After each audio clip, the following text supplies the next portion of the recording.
யமன் ஒரு நொடி நேரத்தை கூட வீணாக கழிப்பதில்லை.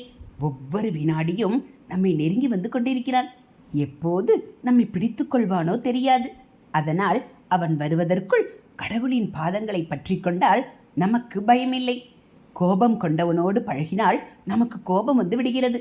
தீயவனோடு பழகினால் நாமும் கெட்ட எண்ணம் கொண்டவனாக மாறிவிடுகிறோம்.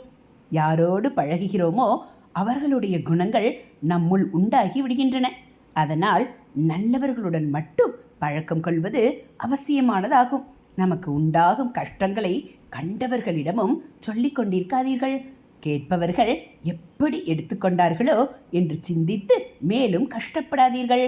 கஷ்டத்தை பிறரிடம் சொல்வது என்று முடிவெடுத்தால் அதை கடவுளிடம் மட்டும் சொல்லுங்கள்.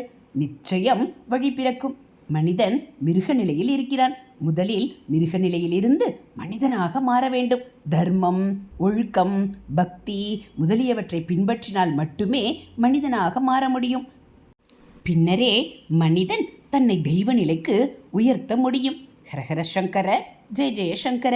இது மகா பெரியவா அருள்வாக்கு.